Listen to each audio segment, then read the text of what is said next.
The courtroom was a cavern of silence, the kind that presses against your chest and makes every breath feel like a betrayal of the moment. Rows of wooden benches stretched beneath a ceiling of cracked plaster, and the air carried the faint scent of old paper and nervous sweat. At the center of it all stood Damon Price, his wrists shackled in cold steel, his gray suit hanging off him like a shroud. His face was a mask of defiance, but his eyes betrayed a flicker of something else, defeat, perhaps, or the bitter realization that his empire of terror had crumbled. The judge's voice echoed like a gavel strike, each word a nail in the coffin of Damon's reign. Mr. Price, your actions endangered the life of a child and inflicted terror on her family. Society cannot overlook the extreme harm you've caused. This court hereby sentences you to life imprisonment without the possibility of parole. A collective exhale swept through the room, a wave of relief tinged with the aftertaste of sorrow. In the second row, a young girl sat clutching her grandmother's hand, her small fingers trembling against the older woman's bruised skin. Emmy Davis, just 10 years old, looked like a porcelain doll in her pale blue dress, but her eyes held the weight of 1,000 nightmares. Beside her, June Davis, her grandmother, bore the marks of captivity, faint purple bruises circling her wrists, a testament to the days she'd spent bound in a warehouse, a pawn in Damon's cruel game. June's gaze was fixed on the floor, but when Emmy squeezed her hand, she looked up, her eyes glistening with tears that spoke of both gratitude and lingering fear. They were safe now, but the scars of their ordeal ran deeper than the bruises on their skin. Toward the back of the courtroom, Officer Nathan Cole sat quietly, his left arm finally free of the sling that had cradled it for weeks. The bandage beneath his shirt pressed against the scar on his shoulder, a permanent reminder of the bullet he'd taken to save Emmy. His face was pale, etched with exhaustion, but when Emmy turned to meet his gaze, he managed a small nod, a silent promise that he'd always be there. The applause that followed the judge's verdict felt distant to him, a hollow echo against the memory of that night, the chaos of the warehouse, the crack of gunfire, the searing pain as he threw himself in front of the girl. He'd been hailed a hero, but all he could think about was the cost of it all, the lives that had been shattered before they could be pieced back together. As the bailiffs led Damon away, his sneer cut through the room like a blade. "This isn't over," he hissed, his voice a venomous whisper that sent a shiver down Emmy's spine. The officers ignored him, slamming the door of the police SUV with a finality that felt almost too good to be true. Outside, the sky was a dull gray, pressing against the courthouse windows as if mourning the darkness that had unfolded within these walls.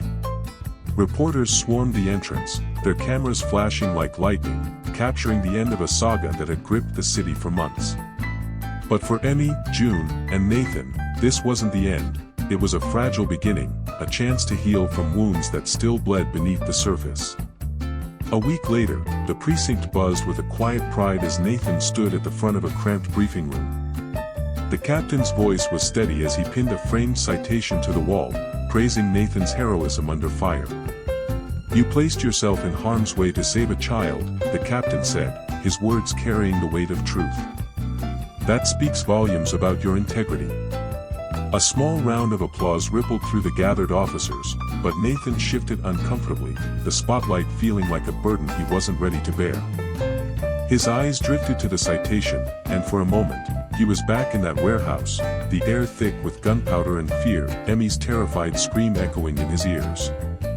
He'd done what he had to do, but the memory of that night clung to him like a shadow. Later that day, as he finished paperwork at his desk, the front desk officer announced visitors. Nathan looked up, his heart catching in his throat as June and Emmy walked in. They looked different now, lighter somehow, as if the weight of Damon's threats had finally lifted. June spoke of small hopes, a job at a nearby bakery, a chance to rebuild. Emmy's eyes sparkled as she talked about returning to school, her voice soft but steady. Before they left, June reached out, her hand trembling as it clasped Nathan's. "You gave us hope when we had none," she whispered, her voice thick with emotion.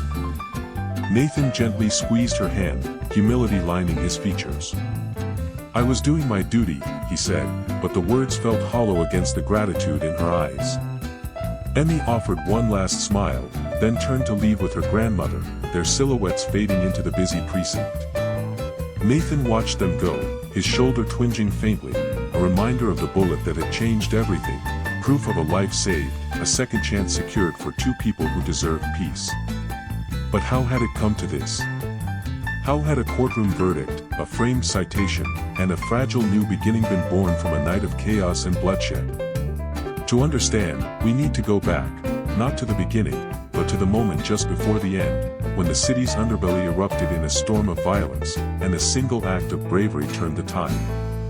It was a night of flashing lights and echoing gunfire, a night where Nathan Cole became a shield, and Emmy Davis became a survivor. Let's step into that warehouse, where the air was thick with desperation, and the stakes were higher than anyone could have imagined. The warehouse loomed like a fortress of shadows on the edge of the city, its rusted walls groaning under the weight of a moonless night. Inside, the air was heavy with the stench of damp concrete and fear, a suffocating mix that clung to the skin like a second layer. Emmy Davis stood trembling in the center of the cavernous space, her small frame dwarfed by the towering crates that surrounded her.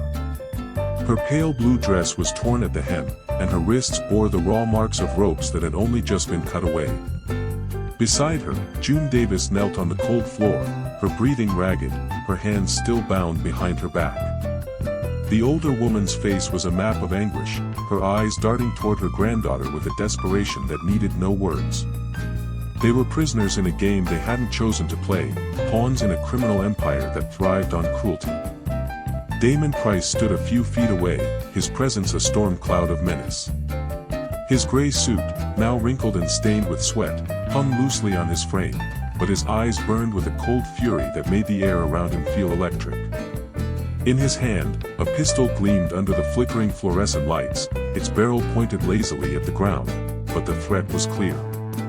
"You thought you could outsmart me," he snarled, his voice a low growl that echoed off the walls. "You thought you could run?" His gaze flicked to Emmy, and a cruel smile twisted his lips. "That little stunt with the cops cost me everything, kid. But I'm not going down alone." Emmy's chest tightened, her breath coming in shallow gasps. She wanted to scream, to run, but her legs felt like they were made of lead, anchored by the terror that gripped her heart. Outside, the night was alive with the wail of sirens, a symphony of urgency that grew louder with every passing second. Officer Nathan Cole crouched behind a rusted shipping container, his service weapon drawn, his pulse a steady drumbeat in his ears. Sweat beaded on his forehead despite the chill, and his jaw clenched as he listened to the crackle of his radio. "Target is inside," came the voice of his partner, Officer Ramirez, from the other side of the warehouse. "We've got eyes on the girl and her grandmother. Suspect is armed." Nathan's grip tightened on his gun, his mind racing. He'd been tracking Damon for weeks, ever since the hospital had revealed the horrifying truth about Emmy, how she'd been forced to swallow drug packets, how her grandmother had been taken as leverage.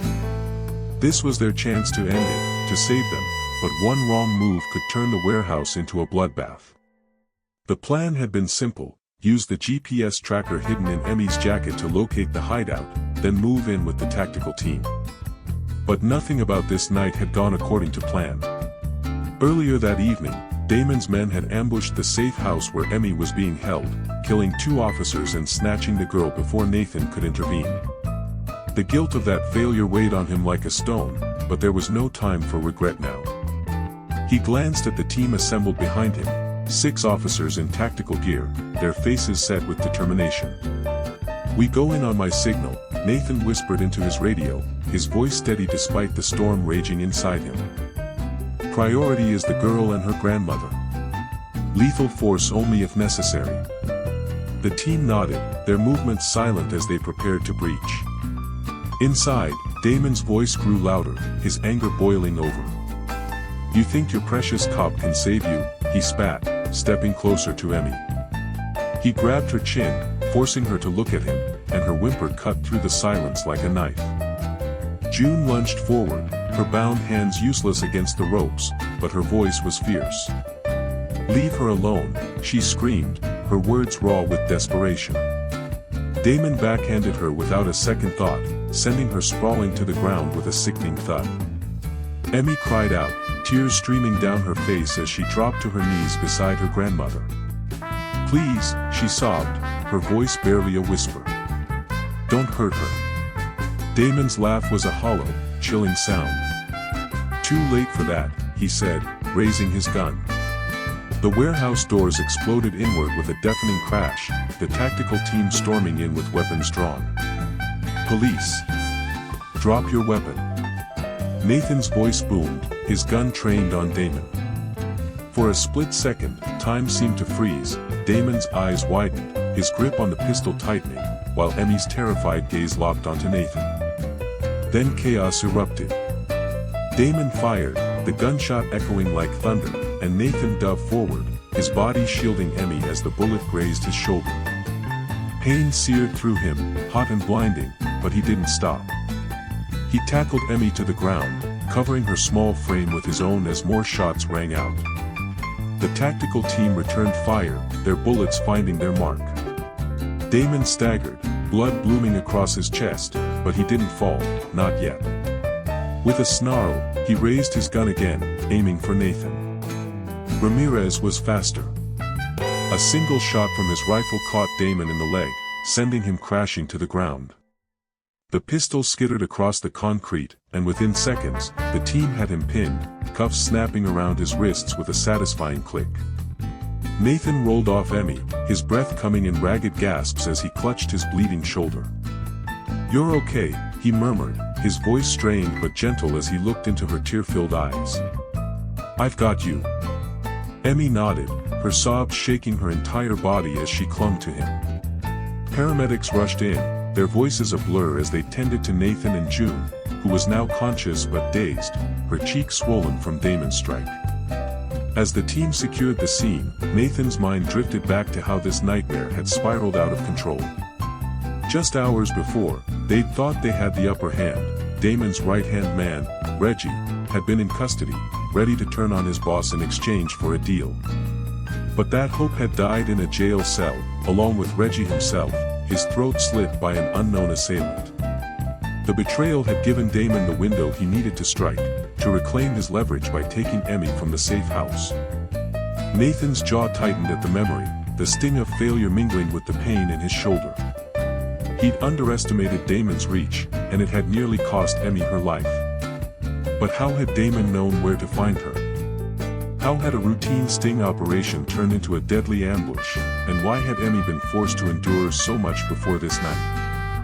To understand, we need to go back further, to the moments before the safe house fell, when a plan to trap Damon was set in motion, a plan that unraveled with devastating consequences. It was a day of whispered strategies and fragile hope, a day that led to a night of blood and bravery. The precinct was a hive of tension that morning, the air thick with the bitter scent of burnt coffee and the low hum of urgent voices. Desks were cluttered with maps and photographs, a chaotic collage of evidence that painted a grim picture of Damon Price's empire. Officer Nathan Cole stood at the center of it all, his eyes fixed on a grainy surveillance image of Reggie Carter, Damon's right-hand man, captured just days ago. Reggie's face was gaunt, his eyes hollow with the kind of fear that comes from knowing too much. Nathan's fingers tightened around the edge of the table, his knuckles white. This was their chance, a crack in Damon's armor, a man who knew the inner workings of the criminal's operation and was willing to talk.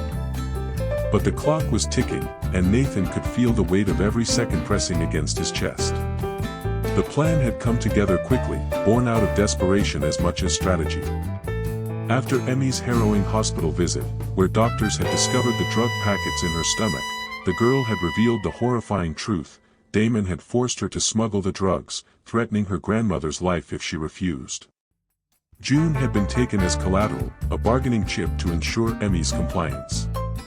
The precinct had moved swiftly, placing Emmy in a safe house on the outskirts of town while they tracked Damon's movements.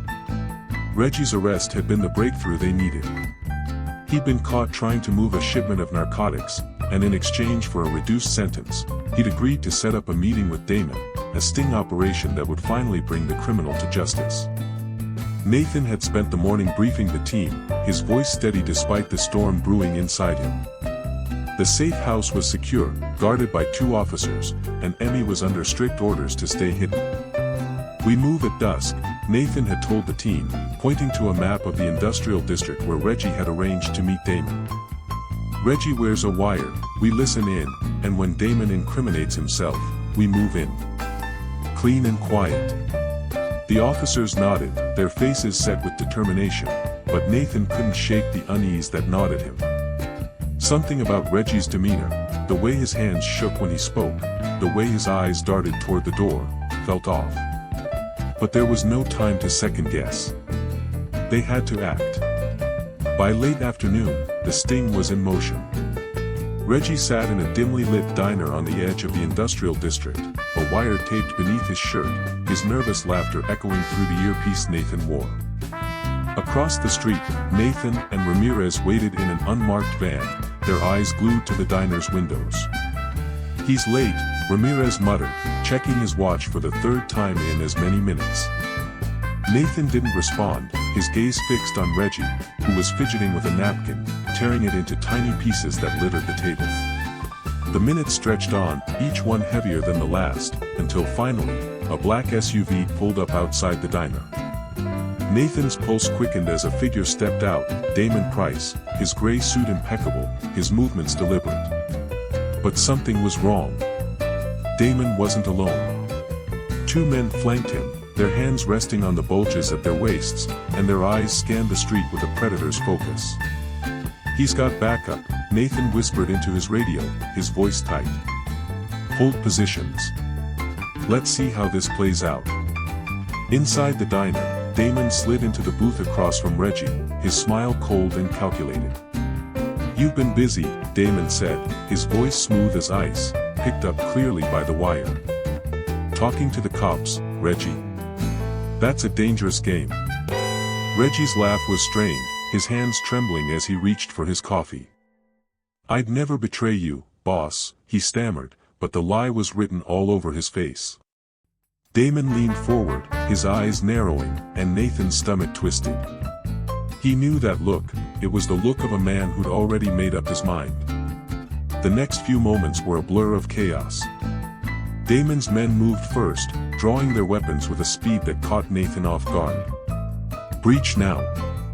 Nathan shouted into his radio, kicking open the van's door as he and Ramirez sprinted toward the diner. Gunfire erupted, shattering the windows in a hail of glass, and screams filled the air as patrons dove for cover. Nathan burst through the door just in time to see Damon's men drag Reggie from the booth, a knife flashing in the dim light. Blood sprayed across the table, a vivid red against the white napkins, and Reggie's scream was cut short as the blade found his throat. Damon didn't even flinch, his eyes locking onto Nathan's with a chilling calm. "You're too late," he said, his voice carrying over the chaos, before he slipped out the back door, his men covering his escape. Nathan dropped to his knees beside Reggie, pressing his hands against the man's throat in a futile attempt to stop the bleeding. "Stay with me," he pleaded, but Reggie's eyes were already glazing over, his breath coming in shallow, gurgling gasps. Within moments, he was gone, his blood pooling on the diner floor, a stark reminder of how quickly their plan had unraveled. Sirens wailed in the distance as backup arrived, but Damon was long gone, vanishing into the night like a ghost. Nathan's hands shook as he stood, his shirt stained with Reggie's blood, his mind racing. How had Damon known? How had he gotten to Reggie so fast? The answer came hours later, in the form of a frantic call from the safe house. "They're gone," one of the officers shouted through the static, his voice raw with panic. "They took the girl. We're down 2 men." Nathan's heart stopped, the phone slipping from his hand as the words sank in. Damon had struck while they were distracted, his men storming the safe house with ruthless efficiency. The officers guarding Emmy had been ambushed, their bodies left crumpled in the hallway, and Emmy was gone, taken back into the nightmare she'd barely escaped. Nathan's vision blurred, a mix of rage and guilt threatening to drown him. He'd failed her. He'd promised to keep her safe, and he'd failed. But how had Damon known where to find her? How had a child's desperate act led to such a devastating chain of events? To understand, we need to go back further, to the sterile walls of a hospital room, where a doctor's discovery turned a routine call into a citywide manhunt, and a little girl's courage began to unravel a criminal empire. The hospital room was a sterile cocoon, its white walls reflecting the harsh glow of fluorescent lights that buzzed faintly overhead. The air carried the sharp tang of antiseptic, a scent that clung to the back of the throat and made every breath feel clinical. Emmy Davis lay on the narrow bed, her small body curled beneath a thin blanket, her face pale as the sheets that covered her. Her breaths were shallow, each one a quiet struggle, and her eyes fluttered with the weight of exhaustion and fear. Beside her, an M4 dripped steadily, its rhythmic beep a stark contrast to the chaos that had brought her here. Officer Nathan Cole stood by the window, his arms crossed tightly over his chest, his gaze fixed on the girl as if he could will her to be okay through sheer determination alone. His uniform was wrinkled, his badge glinting dully in the light, and his jaw clenched with a mix of anger and helplessness. It had been just hours since he'd found her, a moment that replayed in his mind like a haunting reel. He'd been on patrol, the late afternoon sun casting long shadows across the quiet street, when he spotted her sitting alone on a bus stop bench. She was small, too small to be out on her own, her pale blue dress smudged with dirt and her arms wrapped tightly around herself. Nathan had slowed his cruiser, his instincts prickling as he noticed the way her eyes darted nervously, the way her hands trembled despite the warmth of the day. He'd stepped out, his boots heavy on the pavement, and called out to her gently. "Hey, kiddo, you okay?" he'd asked, his voice soft but firm. Emmy had looked up, her eyes wide with terror, and for a moment, she seemed to shrink even smaller. I don't feel good," she'd whispered, her voice barely audible, and then her body had crumpled, her knees buckling as she collapsed to the ground. Nathan had caught her just before she hit the pavement, his heart racing as he radioed for an ambulance. 10-year-old female, unconscious, possible medical emergency, he'd barked into his radio, his hand steady as he checked her pulse. Her skin was clammy, her breathing shallow, and a cold dread settled in his gut. The ambulance arrived in a blur of sirens and flashing lights, paramedics swarming around her as they loaded her onto a stretcher. Nathan had followed close behind, his cruiser trailing the ambulance all the way to the hospital, his mind racing with questions he couldn't yet answer. Who was this girl? Why was she alone? And why did she look so afraid? Now, in the hospital room, the answers were beginning to unfold, and they were more horrifying than Nathan could have imagined. The doctor, a middle-aged woman with tired eyes and a clipboard clutched tightly in her hands, had pulled him aside just moments ago. "We did an X-ray," she'd said, her voice low and grave, as she showed him the scans. Nathan's stomach had turned at the sight, small, rounded shapes in Emmy's stomach, unmistakable in their uniformity. "She's ingested multiple packets," the doctor continued, her tone heavy with the weight of what she was saying. "We believe they're drugs. She's lucky to be alive, but we need to operate immediately to remove them before they rupture." Nathan had nodded, his throat tight, but his mind was already racing ahead. Drugs. A 10-year-old girl, carrying drugs in her body. This wasn't an accident, it was a crime, one that pointed to someone ruthless enough to use a child as a mule. As the doctor prepared for surgery, Nathan sat beside Emmy, his hand resting gently on the edge of her bed. She stirred, her eyes fluttering open, and for a moment, she looked at him with a clarity that broke his heart. "My grandma," she whispered, her voice trembling with fear. "He has my grandma. He said, he'd hurt her if I didn't do it." Nathan's breath caught, his hand tightening on the bed rail. "Who, Emmy?" he asked, his voice gentle but urgent. "Who did this to you?" Her lips quivered, tears spilling down her cheeks as she spoke the name that would set everything in motion. "Damon," she said, her voice barely a whisper. "Damon Price." The name hit Nathan like a punch to the gut. Damon Price, a name whispered in the shadows of the city's underbelly, a man whose empire was built on fear and violence. Nathan had heard of him, had seen the devastation his drugs left in their wake, but this was a new level of depravity. He leaned closer, his voice steady despite the rage burning inside him. "You're safe now, Emmy," he said, his words a promise he intended to keep. "I'm going to find your grandma, and I'm going to stop him. I swear it." Emmy's eyes searched his, looking for a reason to believe, and then she nodded, a small, fragile gesture that carried the weight of her trust. But how had it come to this? How had a little girl been forced into such a desperate act, her life hanging in the balance because of a criminal's cruelty? To understand, we need to go back to the very beginning, to a quiet morning in a small apartment, where a man's threats turned a family's love into a weapon, and a child's courage became the spark that would eventually bring down an empire. It was a morning like any other, the sun filtering through the threadbare curtains of June Davis's apartment, casting soft light on the worn furniture that filled the space. June was in the kitchen, her hands busy kneading dough for the bread she sold at the local market, her movement steady despite the ache in her joints. Emmy sat at the table, her schoolbook spread out in front of her, her brow furrowed as she worked on a math problem. The air was filled with the comforting scent of yeast and the sound of Emmy's pencil scratching against paper, a moment of peace in a life that had known too little of it. But that peace shattered with the sound of a knock at the door, a knock that would change everything. June wiped her hands on her apron, her heart sinking as she opened the door to reveal Damon Price standing there, his gray suit a stark contrast to the faded paint of the hallway. His smile was cold, his eyes glinting with a malice that made June's blood run cold. "Good morning, June," he said, his voice smooth as silk, but the threat beneath it was unmistakable. He stepped inside without waiting for an invitation, his men following close behind, their presence filling the small apartment with an oppressive weight.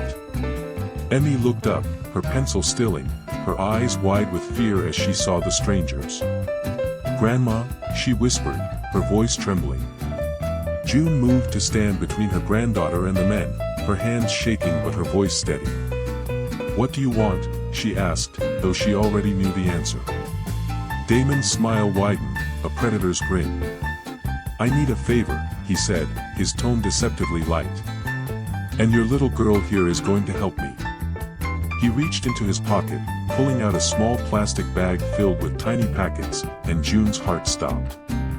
"She's going to carry these for me," Damon continued, his eyes never leaving June's. "And if she doesn't, well, I'd hate for something to happen to you, June." Emmy's breath hitched, her small hands clutching the edge of the table as she looked at her grandmother, her eyes pleading. June's knees buckled, but she caught herself, her mind racing for a way out. But there was none, not against a man like Damon, not when he held all the power. "Swallow them," Damon said, turning to Emmy, his voice a command that brooked no argument.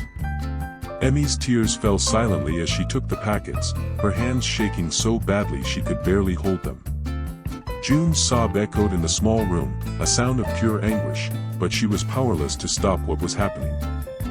Emmy looked at her grandmother, her eyes filled with a courage that no child should have to muster, and then she did as she was told, each swallow a desperate act of love to save the only family she had left.